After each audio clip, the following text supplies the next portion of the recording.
Hi, and welcome back to Generation Cult, a show about people who grew up in cults. I'm Deanna, and we are back from a summer break with a new episode, and there will be more episodes to come. I mentioned in the first episode of the season that these are going to come out somewhat sporadically, and here we are. Today, our guest Susan was a member of a group that went by, and still goes by, many names. When she was brought into it at age 13 by an adult, it was called the Divine Light Mission. This was in the 70s. And there's a really interesting documentary that came out about this organization and its leader, Prem Rawat, back in 1974 that's called Lord of the Universe. I recommend it. So, Susan wasn't sure she counted as a person who was raised in a cult because she became a member when she was a tween and believed that she wanted to join. But her stepfather, a parental figure who had already joined, brought her into it while her brain was still developing, and it greatly impacted the rest of her life. So, yes, Susan, you absolutely count. We are also going to hear some comments from a former member who did join as an adult, and he eventually became president of the organization before he got shut out. But first, let's meet Susan. Hi, Susan. Thank you for being here. Thank you, Deanna. Before we get into your story, I wanted you to tell me more about the group that we're going to be talking about today, because it's been around for a long time and gone through a lot of changes. At the most basic, I have that it started as being called the Divine Light Mission, and it was led by, or it still is led by, somebody named Prem Rawat. That's correct. So why don't you tell me a little bit about the history of the group? It had many name changes, or some people would say rebrandings. When I joined it was in 1975, and it was known as the Divine Light Mission then, and it was pretty much at its heyday, although the heyday in the West in England and the United States was probably 1973, 1974 when it was its biggest, but it stayed pretty big until the early 80s. And Prem Rawat was then known as Guru Maharaj Ji. We also called him Maharaj Ji. He was in the news a lot. Like, he'd be often mentioned with the Moonies, the Scientologists. Name a big cult. If you did a news story and you listed them, Divine Light Mission would be in it very often, and you can look at old news stories because it was a big group back then. And he was known as the boy guru. So that was kind of his thing, because he inherited a following when his father died when he was a young boy. He was one of four brothers, and there's a lot of difference of opinion of how he came to be what was called then the Perfect Master. Lots of other titles that he had, Bal Yogeshwar and the Lord of the Universe and Satguru. But the Perfect Master was maybe the most common one. Lord was also a common one, but he was the Satguru of his time, is what we came to believe, and he led the Divine Light Mission. And then at some point in the early 80s, I believe, they had a name change to Elon Vital. I think they changed the name to make it less threatening, religious sounding. Divine Light Mission has a, kind of, sounds like a cult, doesn't it? And Elon Vital, it sounds a little different. The person you just heard from is named Don. He joined Divine Light Mission in 1972 while he was in his 20s and became president of the organization in the early 1980s when it became Elon Vital. It was set up as a foundation, and it was no longer a religious organization. So there could have been legal reasons to do it as well. But I think that's the reason for the name change. It was more palatable. It was perhaps a little bit more approachable by the public. There was a need to have a president for Elon Vital for legal purposes. As far as my day to day functioning, I basically functioned as a communication piece between Prem Rawat and then the population of followers throughout the country. We'll hear more from Don later. Now back to Susan, who we'll continue to talk to about name changes. There was a name change later. I'd have to look up the dates, but it was quite a bit later. Now they go by Words of Peace Global, Timeless Today, the Prem Rawat Foundation. I saw something about HDSK. That's the England group. There's also one in Denmark. It's all over the world, and the different places it is, they have different names for the charity. So there's one in Denmark. He has charities all over the world. At the time of Divine Light Mission, he was a church, and now it's a foundation charity with some arms that are actually for profit, like his media company Timeless Today. But mostly it operates as a charity now and not a religion, even though he always said he wasn't a religion, but somehow he was a church. This started in the 60s in India. Yeah. Is that right? With his family? Like it goes back to his father. His father was Sri Hans, and he had a guru, but his father was a guru, had a following, and then Prem, who was then, we called him Guru Maharaj Ji, but Prem Rawat is his legal name. So he was a young boy, like I think around 8, 9 years old when his father died, and he said that like kind of a voice or a spirit came to him that you are the one. And so instead of like any of his 3 older brothers being the one, he was the one. And then by the time I joined in 1975 and I was 13 years old, my stepfather brought me. He had been kind of cast away by his mother because he had married a follower who was 8 years his senior, who was a airline stewardess, as they were then known, and a follower. And he was in People and Time because there was this whole big drama with his mother saying, you're a playboy and I denounce you, and now your oldest brother is God, not you.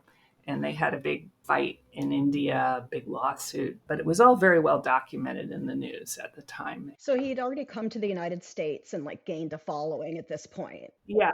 And then his family kind of said, no, you're not God. One brother stayed with him. The one next in age closest to him actually did stay with him, but his other 2 brothers, they had a big giant family split with his mother. So Durgaji, who was the follower he married, was now our divine mother. And so by the time I joined, he was married, and he had this beautiful angelic looking wife. And I don't remember at the time questioning too much that his wife was 8 years older than him and he was only a teenager.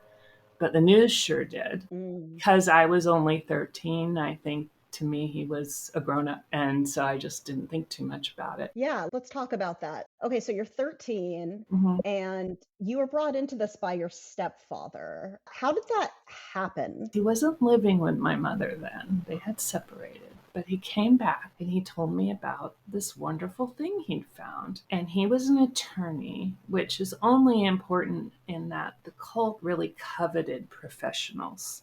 So that gave him an immediate status within the group, and he enjoyed the attention, is how I took it. So he wanted to take me to what was called satsang. Those were the meetings of the group.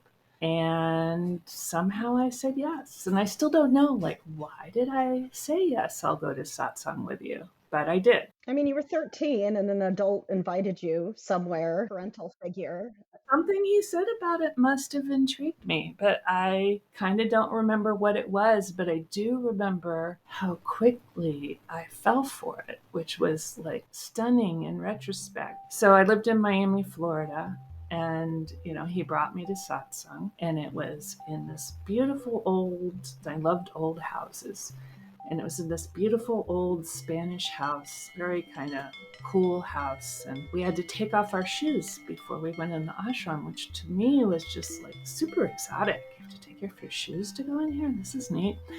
And then we'd come in and the Premies were all like, you're so lucky you found out about Guru Maharaj Ji, and you're so pure. You're only 13 and you are so fortunate. Do you know how lucky you are that you don't have to go through this world that you already know? And I swear, I don't know if somebody's been so instantly a believer as I was. So that would be just the ante room. As we go in and I'm being introduced to people, I'm already been told how lucky I am, and I'm already like I love The Lion, the Witch, and the Wardrobe, and that's kind of how I look at it. I felt like I went through the wardrobe and I was in magic land, and it was that fast. And I was a magical thinker, kind of 13-year-old. I believed in all sorts of silly things. And so I just liked that I'd come into magic land. And so then we went to satsang, where everybody sits on the floor and in the satsang room of this house. And then there's an empty chair for Guru Maharaj Ji, the guru. And then there's a gilded picture of him, very large gilded picture of him above the chair. And all the Premies are sitting there and they smile at me a lot. And I smile back, and I do feel special. And then my stepfather is special within this group because he's somebody they don't ordinarily get. Like the Premies were most typically smart, upper middle class college dropouts that dropped out of college because they found this. And so they were almost all about 10 years older than me and pretty much all in their early 20s. Like, it was rare to have somebody younger. It was rare to have somebody older. And so when they did, that person got more attention. And they call themselves the Premies, and that's based on the leader's name, right? Because he's Prem. Correct. And so everyone who follows them are Premies. Means love. So Premi would be lover. So we were the Premies. And that was what we were called then. Now I think that name has gone out of favor, and they're called people with knowledge. And I can explain what knowledge is too. And I was pretty immediately wanted to get knowledge. Knowledge was this secret thing that once you got knowledge, you'd know God was real. You wouldn't have to believe God was real. You would know it. You were going to get proof. And that it wasn't a matter of belief. There was this thing that was going to happen when you got knowledge that you were going to know, and you were going to have like a secret that the world didn't know yet. And it was the same knowledge that Jesus taught and that Buddha taught and that Muhammad taught. And we were told that all of these great masters were perfect masters of their time, and that Guru Maharaj Ji now was the young perfect, that now he took the form of a boy, and a boy that liked material possessions as well. Like they would say, well, Jesus came as a poor man, and now he comes as a rich man, because one of the things about him is he has a lot of material wealth, and he was already collecting it by that time. And he's getting a lot of press about his love of expensive cars and expensive homes and expensive things. And that would be like his Leela. And so Leela would be like divine play. And so when there was a paradox, like, well, if, we're supposed to not be materialistic and he's so materialistic, it's sort of like a test. And that would be called Leela. And then Maya was the other thing that was illusion. And that was heavily emphasized for things that didn't make sense. They were either Leela or Maya. And I adopted those concepts very quickly. Here's Don again, talking about his experience with these sorts of tests and how his concerns about the leader got kicked off. His weren't initially caused by the displays of wealth, though. From the very beginning, his lifestyle was talked about in the press. Cars, planes, whatever his lifestyle was. That didn't really seem to bother me or anybody at the time. But the first red flag for me was in 1977 when somebody told me about Prem's heavy drinking. And this was when he was probably 17, 18, 19 years old, something like that. And when I heard about the heavy drinking at night, my intuition said something doesn't sound right about this. This is supposedly someone who claims he was in permanent God consciousness, and he's the master who can take a student from darkness to light. And there was something there that rubbed me the wrong way. I didn't really know what to do about it, frankly. I could see that it didn't seem to bother people that were around him closely. They didn't seem to care. But for me, it was something inside of me that said there's something off. And so a year later, I had an opportunity to have a one-on-one meeting with Prem Rawat. And I asked him, I said, I hear stories about your drinking. And the first thing he said to me was, who told you? Which was a common theme that I heard later. He went on to say, well, maybe it was a test. later, it didn't really hit me at that time because I was still very deep down the rabbit hole. But years later, I thought, wow, that's the classic spiritual bypass. Okay, let's get back to Susan's story. So the whole thing was based on these secret techniques to gain knowledge. That's Yes. what his whole thing was. That was what you wanted to do.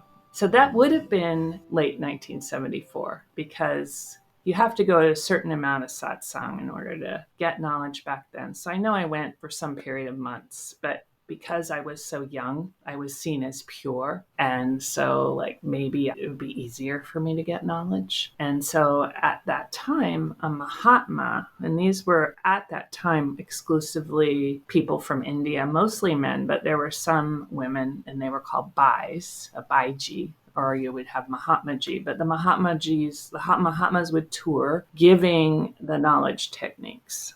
And so the first thing you would do is you'd go through a knowledge selection.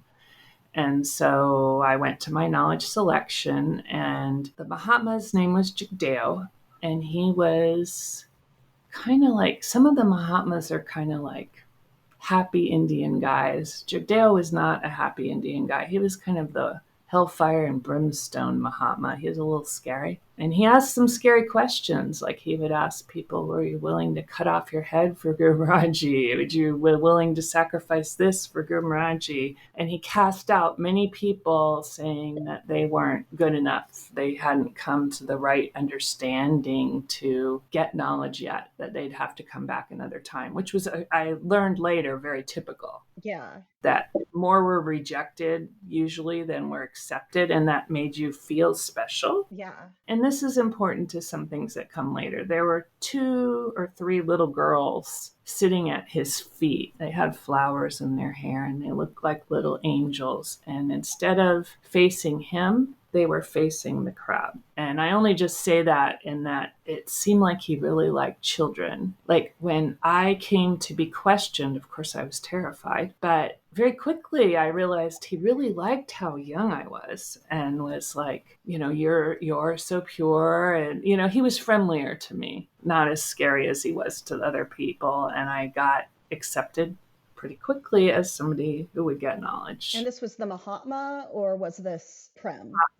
No, Prem is at that point so removed from the group that only his inner circle ever sees him in a non-controlled environment. Okay. He would have big festivals with 20,000, 10,000 people would be pretty regularly common. He would have lines called darshan lines where we kiss his feet, but it was all very controlled. So he was too famous to really interact with the regular members at this point. So you had not really had any interaction with him. Okay, so this was all through this Mahatma. Yeah, they showed videos. You had a personal relationship with him in your heart. I mean, I kind of believed he could read my mind, but did I have an actual relationship with him? No, I didn't ever meet the man. And I have to ask, so you're 13 and your stepfather has brought you into this. Yeah. What does the rest of your family think of this? Oh, that's a good question. So my mom, because I had just changed schools, I was kind of down. This is how she remembers it. And so she just liked that it made me so happy at first. And I have a little sister too. But after I got knowledge and I became a convert, I tried to convert everyone around me. And pretty quickly, my mom was horrified and kind of beside herself about what to do. She's a single working mom and didn't have lots of options for locking me up or something or sending me to a deprogrammer. She tried lots of things to try to talk me out of it, and it wasn't working. And she wasn't with your stepdad anymore? No, he kind of flounced in, introduced me, and then he would visit us. And then I would say within less than a year, he got upset that the guru held a festival on Good Friday and decided it wasn't for him. But by then I was hooked. Yeah, but that's how I got it. That's how I got hooked. Okay. So you're just kind of on your own going to these things. Yeah. Which Premies would give me a ride to the satsang hall, the ashram, or I would take the bus. So I had overheard that Mahatma Ji, which is how you referred to Mahatma Ji, is like a honorific. So that Mahatma Ji needed his own bathroom for the knowledge session. And in my young brain, I figured that had to have something to do with how you got knowledge. And I was like, why does he need his own bathroom? What's he going to do in the bathroom? And I was obsessing about this. And then I was remembering about how people asked to get their heads cut off. And I was like, I wonder if he takes you in the bathroom and he cuts off your head to give you knowledge. And then you're like a zombie. I know that sounds really crazy, but I was young enough that I was seriously considering whether this was how you got knowledge, because it was a mystery. How did you get knowledge? And I was kind of afraid. Yeah. They used somebody's house in Coconut Grove for the knowledge session so he could have his own nice place in Miami that was like hippie land at the time. So we went to this house and maybe 20 people were there and we were all sitting there and he's at the front and, you know, you take a vow of obedience, this whole big vow you say before you get knowledge, and it's darkened and it's very serious. And then he gives you the 4 meditation techniques. And you are really indoctrinated heavily if you tell these meditation techniques that you're going to basically go to hell. They didn't use the word hell, but horrible, horrible things were going to happen to you if you ever tell this secret. So I'm going to tell the secret because every time I do, it's like proving it. Because that's the one thing that hangs on a little bit, even after all these decades of you don't tell those techniques. But the first one is light, which Mahatma Ji, everybody has their eyes closed. So then he approaches me and he presses really hard on my eyeballs. And then he puts his index finger on your third eye, you know, the middle of your forehead where the dot is in India. And of course you see light, you know, yeah, it's like you see light, it hurts. And then I'm thinking, well, I know that when you press on your eyes, of course that happens. How does that prove God? Like my brain's going that. But see, the thing they'd already indoctrinated you into before you ever got knowledge is that you would have this thing called mind, which was sometimes called Mr. Mind, which was like your doubts were the enemy and the mind was going to try to lure you away from the knowledge. And so I just was like, I am so in my mind. Like, I mean, I just was like, that's just what they said would happen. I wouldn't believe. And so like I immediately attributed it to that there was something wrong with me, that I was thinking this thought that I don't see how this really proves there's God. But I do remember that was my very first thought. But I didn't want to believe that. Somehow it was really easy for me to believe there was something wrong with me. Well, that's what they want you to believe.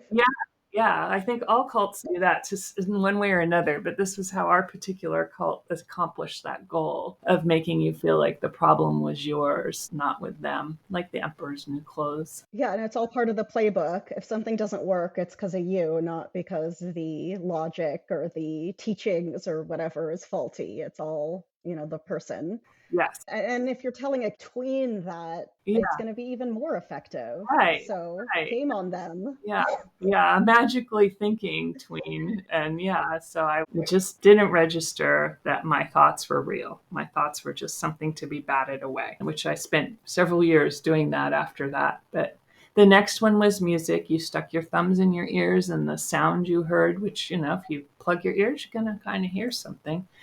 And so that was music. And then the word was kind of focusing on your breathing. And that was the one that made the most sense to me, because if you focus on your breathing, you relax. Like that seemed like a okay technique. And then the last one was a weird one. It was called nectar. And then you're supposed to try to take your tongue and stick it back behind your uvula, up your nasal cavity to sort of reach your pineal gland, which would then drop down nectar. Oh, that's weird. And my brain, of course, thought, that's tasting snot. But again, yeah, it's really unappealing. But I came away from it pretty much a believer. And if I wasn't a really good believer then, within a month, I was a really good believer. How many years did you end up spending with this group? Only 4, but those are important years in a person's life when they're in junior high and high school. So they had an impact in a lot of the things that happened to me within the group.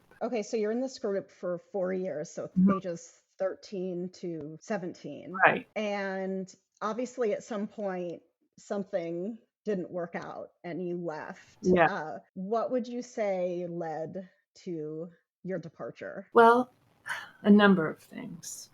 One of them was, even though at the time I think I suppressed this doubt, in 1977, when I was 15, that same Mahatma, I had a friend. He had invited us to the Venetian pool in Coral Gables to go swimming. And while we were swimming, he kept bumping up against me and thought that was weird. Then we got back to the ashram and we started saying, it's sort of hard to describe this, but it was like a cheer or a chant, but it wasn't a chant. It was more like a cheer you said because you loved the guru and you loved knowledge so much. You would say, Bole Shri Sakurudev Maharaj Ki Jai.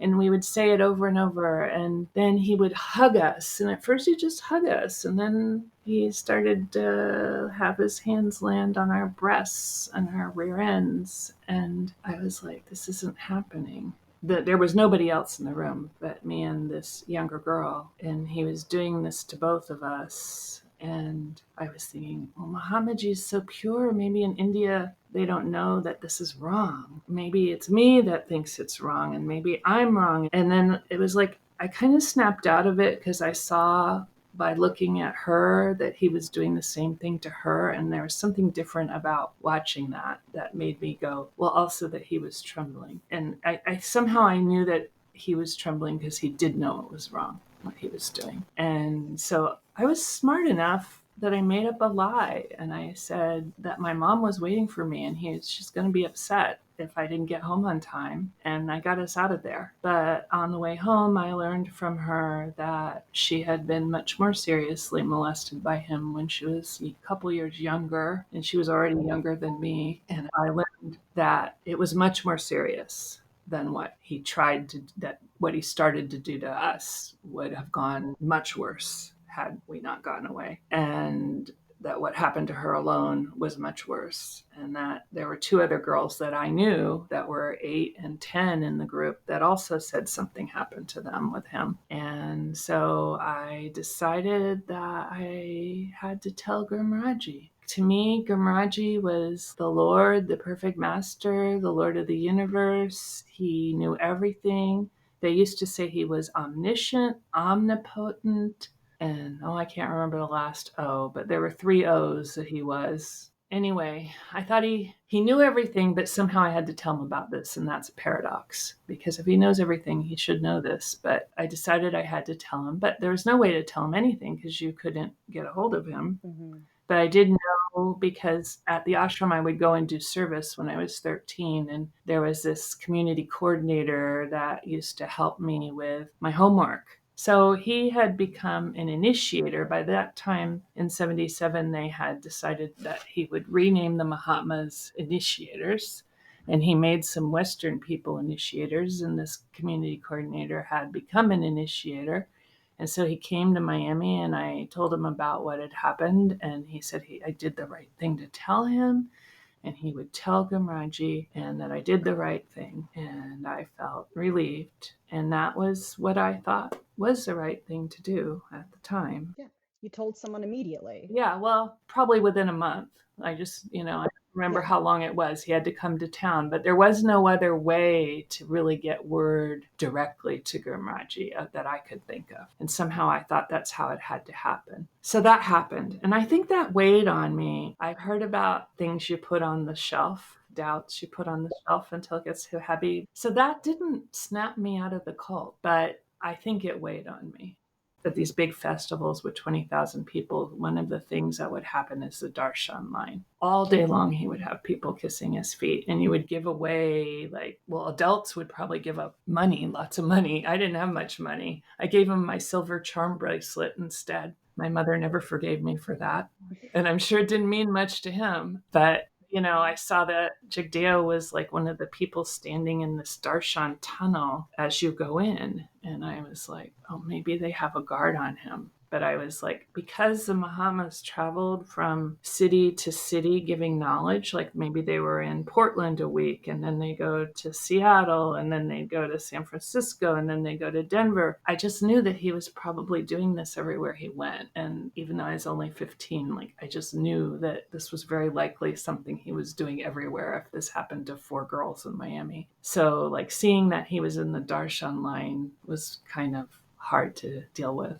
So you thought that somebody had maybe said something or done something about it? I thought maybe he had tried to do something that I didn't doubt at that point. Like I didn't think, oh, he didn't do anything. I tried to make up reasons that he did something, like that Prem Rawat, Guru Maharaj Ji, did something about Jagdeo was what I thought. But it was hard to understand why he was greeting people in the darshan line if he was a child molester. So you thought that they had addressed it and it was like, why is this guy here? In some way. Yeah.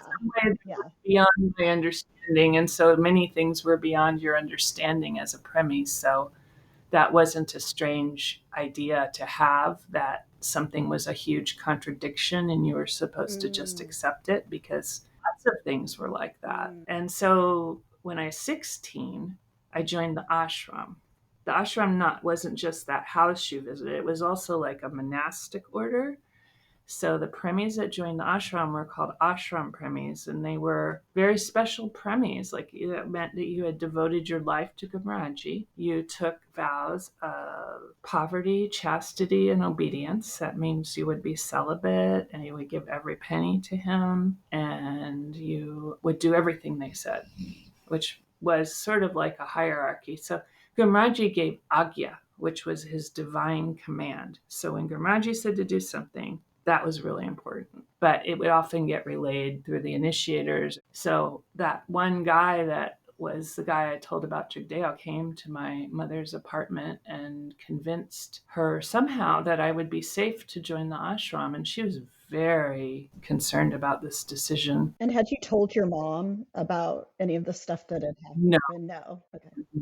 I do believe that not only did I not tell her because I think I didn't want to not be a premie. I think that I knew that there's no way that she'd let me go back if I told her that. Yeah.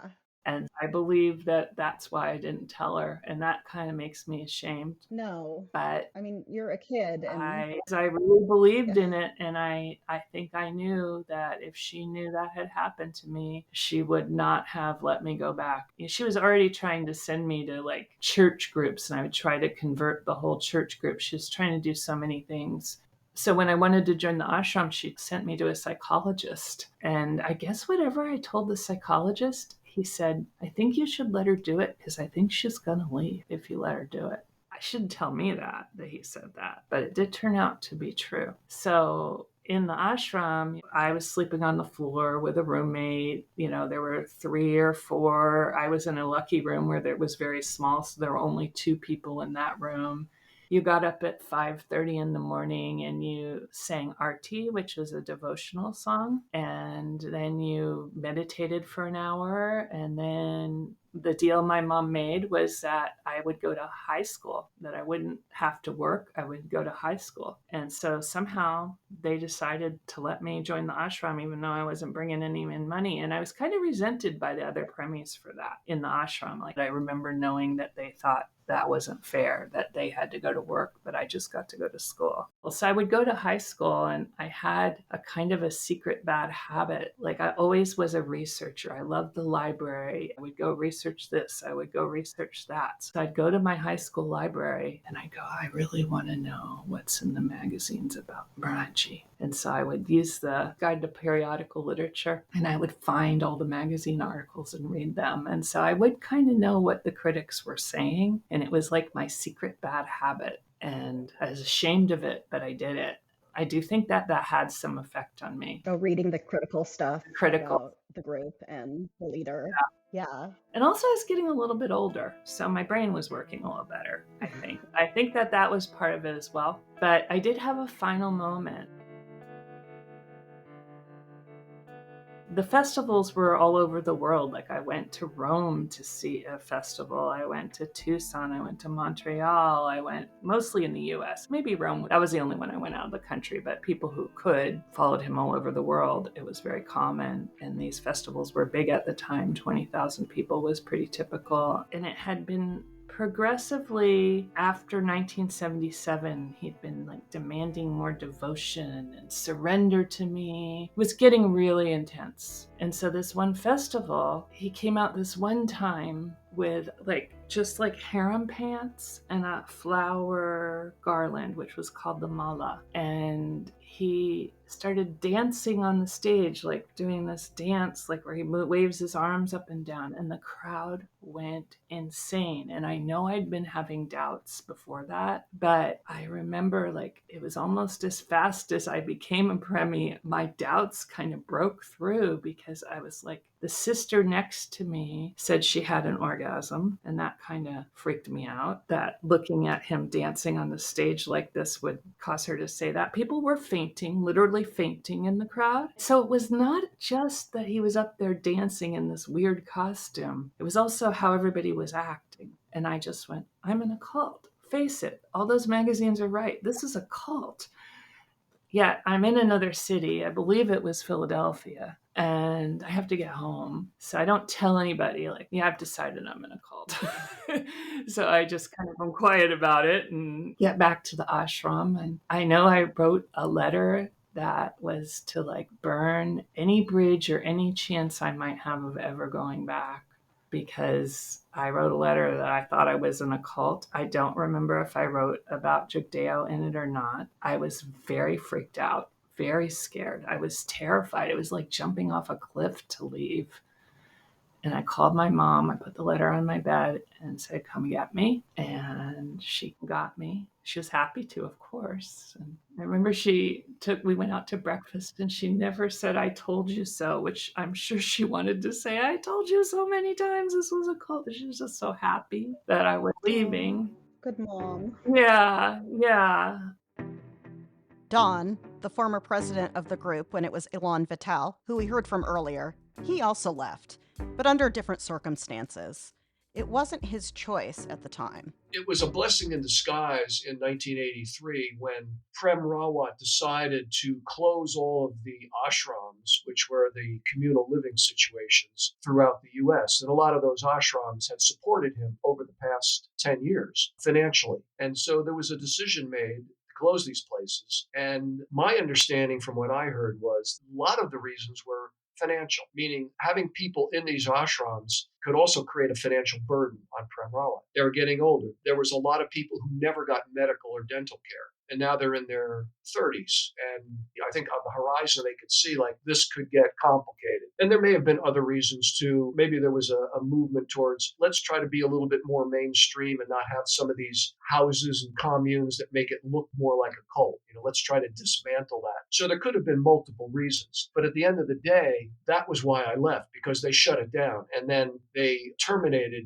many of the full-time staff, the instructors, of which there were 50 or more all around the world that were people like myself as well. They were on the payroll. They were overhead. So they were all let go via a phone call with a one-way ticket to Timbuktu. A lot of them had a very hard time. I was president at the time, and then Prem Rawat moved from Miami back to Malibu, and the staff shrunk. And then somebody else became the president, but that person lived out in Malibu. So that was why I left. And then I had to then go find a job and then support myself, support my soon-to-be wife. And then a few years later, having a family, and I'm in corporate America, and I'm trying to find my footing. It wasn't because I wanted to leave. And at the time, I was pretty happy about it. It was like, I'm kind of glad to stop being a celibate monk. It was time to move on. Here's more about Susan's transition out of the group. Things weren't easy for her. I was so scared, because this had been my entire life. I hardly had I had a couple friends in high school, but all I tried to do was convert them. They weren't really friends. They were people like whose value was in their chance of converting them, because that was the only value I saw in anybody. And so I was lonely and scared and confused. There weren't resources like there are now. Because I'd been reading the magazines, I heard about some rabbi that helped people leaving cults. And I wrote him a letter, and I guess I heard back later, but it was a little too late because I'd made some mistakes and gotten involved with my ex-husband, who was a Premie. Never had any boyfriend of any sort before that, so I was pretty damn naive.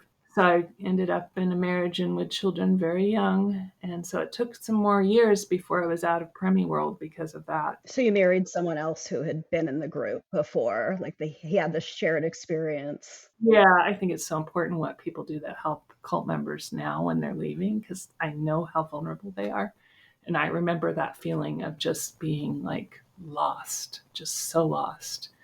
And so for a few years, my friends were still Premies, even if I wasn't really a believer. And I know I went to a festival at least once after that, but not as a believer, more out of like curiosity. But I never was like a believer again. But it took me a while to extract myself.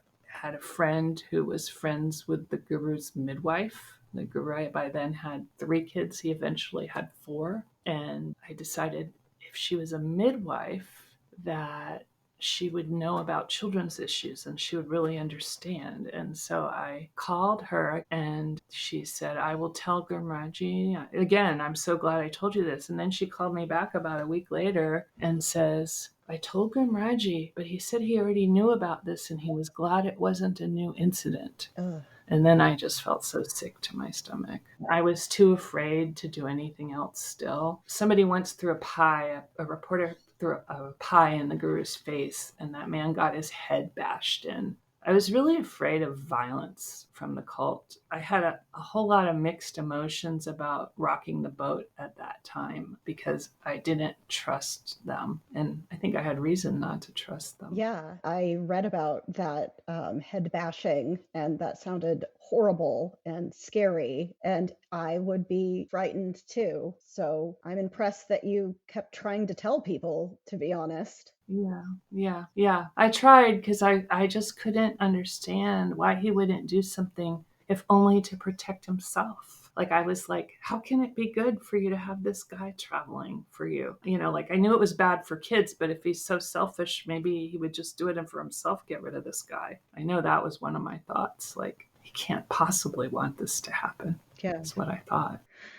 So now you're pretty involved in getting some information out there. Why don't you tell me how that came about? Yeah, it's kind of 2 phases. The first phase was when the internet started, because remember, this all happened pre-internet. So I get my first computer and my first search engine. The search engine's brand new, and I'm like, well, let me look what happened to this. What happened to that? I'm remarried, have a whole new life. Haven't thought about it for a long time. I went to nursing school. I had gotten my life much more together and hadn't really thought about Premies for a while. But I was curious, whatever happened to them? And so I put it in the search engine and I find that there's an ex-member group. And it's the first time in my life, like there's a bulletin board where I can talk to other people about it. And so it was kind of exciting. Other people had left and other people were like, this thing was crazy and how did I ever fall for this? And the shame, like the shame you felt that you felt for this. Like I had never talked to anybody about it because I was like, I don't want to tell people I was in a cult, especially this weird cult. The other thing that happened is there were defectors that were higher up. So they had a lot of stories of his bad behavior. So the guru wasn't the greatest guy in the world. I kind of knew that because I had read this Miami Herald story and other newspapers after Jonestown. But getting more people saying the exact same things about his private behavior was interesting. But I think the more interesting thing was just getting to talk to other people who'd been in it and process it. So that was the first step. Don got online about his experiences too.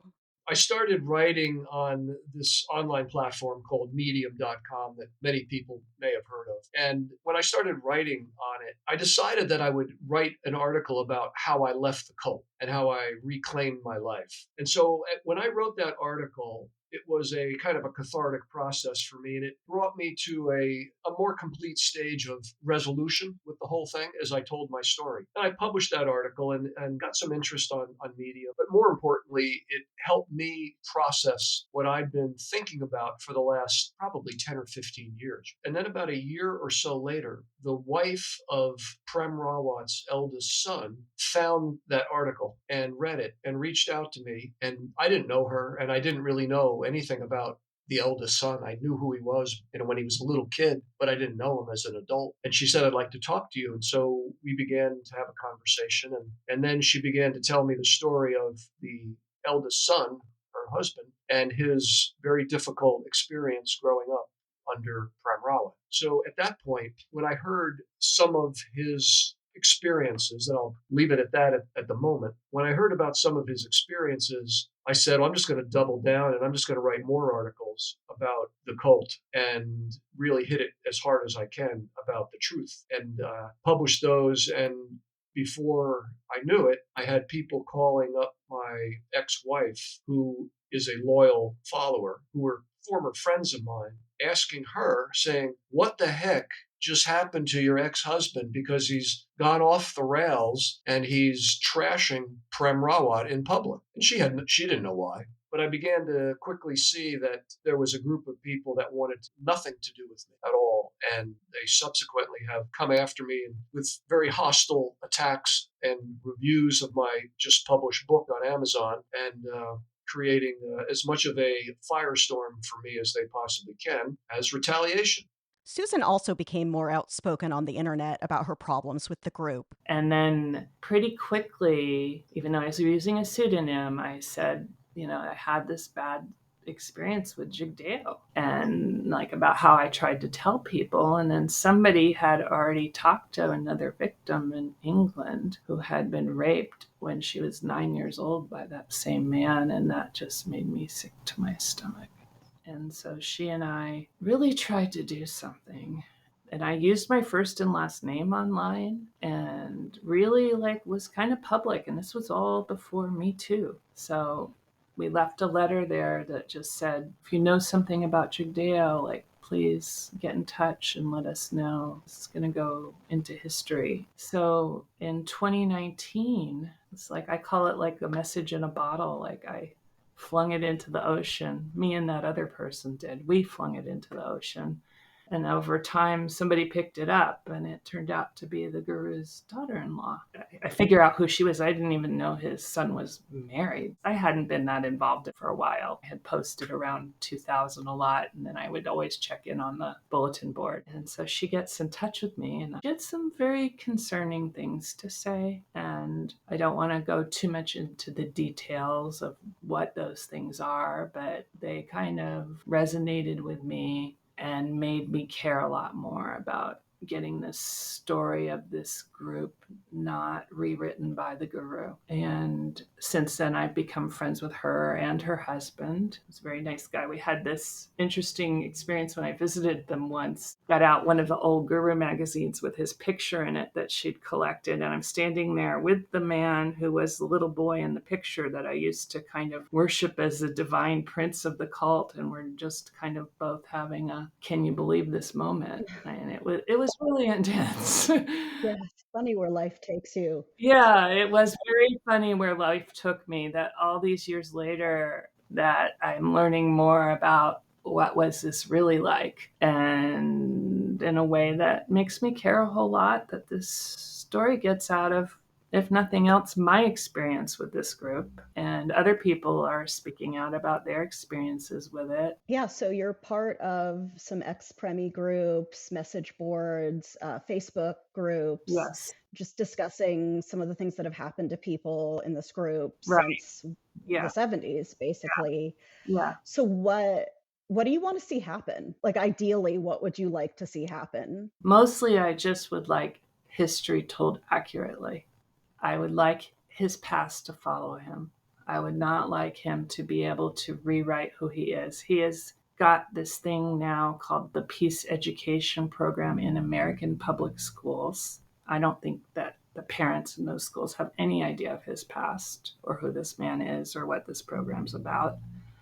Well, I'm glad you talked about it with me today. It's been so interesting learning from you about this group. It's amazing that they've been around for so long, and I feel like they're just not as well known as all these other groups you hear about that came out of the 70s. Yeah, isn't that interesting? interesting. He used to be listed with Reverend Moon and Manson and Jones and the list of cast of characters, and now he's not. Mostly he just flies under the radar, and I don't think it's right. So.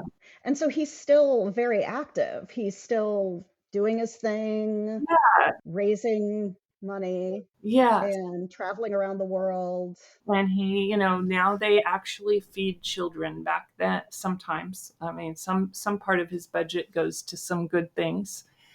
Back in the day, that wouldn't have been acceptable. Everything had to go to him. But now I think that's very intelligent of them to do that, because that looks good. But I'm not convinced that it's really there to do good. And he has still a very, very large, he just got some Guinness Book record in India for the largest crowd, and he writes books, and he is photographed with different politicians, and he's a peace ambassador, and just a legitimacy campaign, but never a truth-telling campaign. Always blames other people for the misunderstandings of India and how he's had to bear the burden of what the Mahatma said, but you can find quotes and quotes and quotes of him demanding surrender and devotion and agya.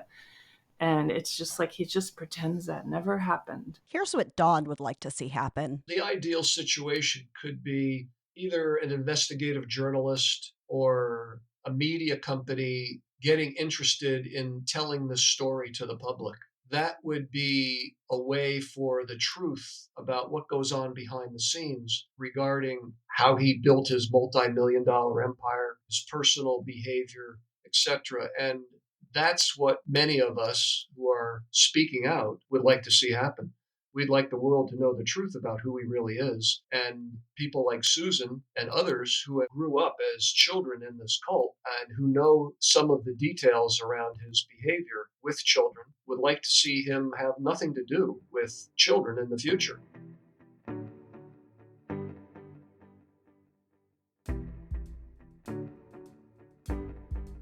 His following in the West, in the US and England, is much smaller than it was back in the day, though. But he's still pretty big in India and Malaysia. I'm a little bit outraged by any time I see things where he's interacting with children or marketing to children, which is happening. Yeah, and what ended up happening with this guy, this Mahatma guy that you tried to call out? At some point, he was sent back to India. He lived in an ashram, we were told. A woman saw something very concerning that was on the ex-member board. They said later, after I wrote a public letter about it, that they had a writ against him. And they would say they had no proof that we were telling the truth, but they did that. That's a little bit contradictory, like they did something. Later, I saw his family posted something on Facebook that he had passed away around 2011. And I just felt like the world was a safer place. Yeah. I'm never happy somebody's dead necessarily, but I felt happy for the children of India. Yeah. But Prem, the leader, and the entire group never acknowledged that any of this ever happened. He definitely denied he ever heard about it. Well, he didn't even say anything. They denied that he heard about it for him. I'm so sorry that that happened and that it was ignored for so long. He wrote me a letter that said he left the ashram and went back to his village and he has no further involvement, basically. That's what I got. So they just kind of washed their hands of it. Yeah. I know how hard I tried to report it, and I know what was said to me. So what are they going by now? What are all the names? What do we associate this with? They go by Words of Peace Global. They go by the Prem Rawat Foundation. They go by Timeless Today. They go by Eye for Joy. There's that HDSK. There's RVK in India. There's Intelligent Existence. They rename themselves a lot. And his name is his legal name. People will still sometimes slip and call him their master, but he would say, oh, well, master is a teacher. It's just a teacher. But it's all a wink, wink, nod, nod. Well, you can say something is any way you want, but then what you do is what matters. Right. And then changing the names of it constantly, that's a pretty, well-used tactic. You just confuse people, confuse them until they have no idea what they're even following or watching out for. I'm really glad you're talking about it and that you're still talking about it. And hopefully, if we keep talking about it, maybe something will happen. I don't know what. If nothing else, it helps other people from any cult. It helps other people who leave this one. And that's a good enough reason just to help people that have left cults. It puts a little warning out there for people who are vulnerable. And it also is like history deserves to be told, and it is a part of history, and it is the truth. And I just think the truth matters. Oh, it absolutely does. Even if it's weird and confusing and frustrating, Yeah. it matters. Yeah. I think the whole thing matters.